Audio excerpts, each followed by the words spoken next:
Okay, so in our last session, we thought about the uniqueness of Christianity because it's based upon a person and his resurrection, a historical event, rather than just the teachings like all other religions. And that means we can test the Christian faith. If Jesus wasn't really raised from the grave, then we can dismiss it.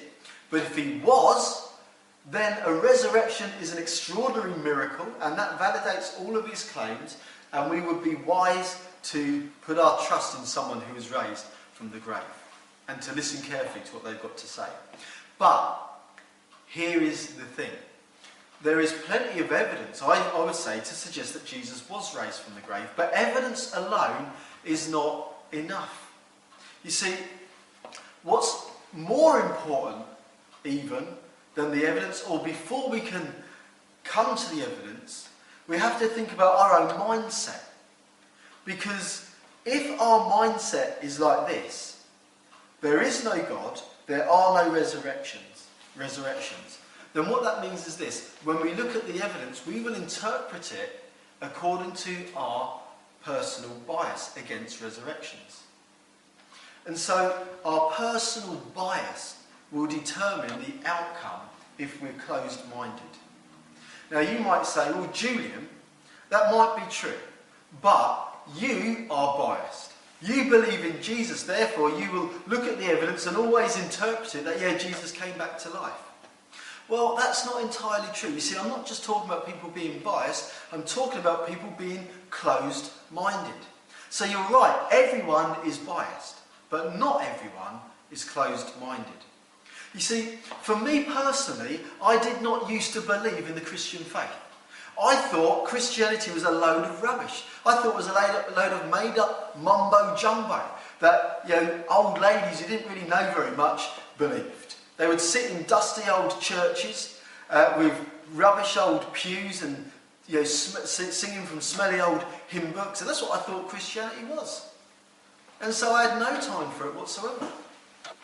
And but when I came to look at the evidence, I became so persuaded by it that it overcame my bias, so that my bias changed from being against to for. But that's the issue. Do you have a closed mind?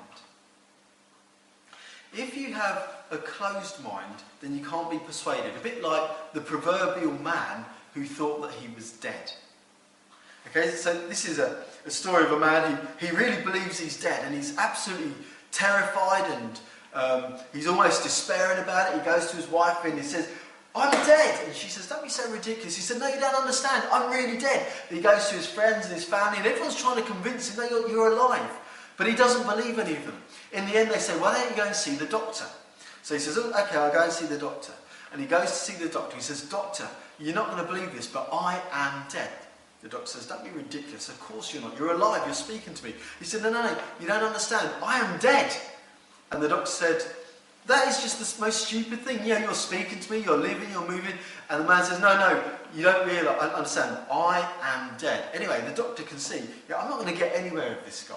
How can I show him that he really is alive? Then he has an idea. He says to the man, you know, don't you, that dead people don't bleed? And the man says, "Yeah, of course I know dead people don't bleed." So the doctor says, "Well, that means if I cut you, if you're dead, you won't bleed." The man says, "Yeah, if you cut me, I'm not going to bleed because I know that I'm dead." And then the doctor says, "Well, it also means that if you do bleed, you're alive." And he says, "Yeah, of course, but I know that I won't bleed because I'm dead." So the doctor gets a pin, pricks his finger, and the man looks at his finger, looks at the doctor, blood's coming out, and he says, "I don't believe it, doctor. Dead people do bleed." And that illustrates what a closed mind does with evidence. It just writes it off. And so, as we look at the evidence to come, I want to ask you, can you have a genuinely open mind? You see, that is the really big question. Can you have an open mind? Let me close by saying this. The idea of theism, that is, that the idea that there is a God, is rational. Lots of rational people believe it. At least on the surface, it's rational. The idea that there is no God is rational, at least on the surface. That's why lots of rational people believe there is no God. But if there is no God, then of course we'd have no reason for believing in a resurrection. But if there is a God, then a resurrection becomes a real possibility. A resurrection would be rational.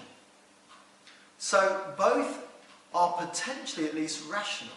The only way we can know which is ultimately truly rational is to have an open mind to the evidence.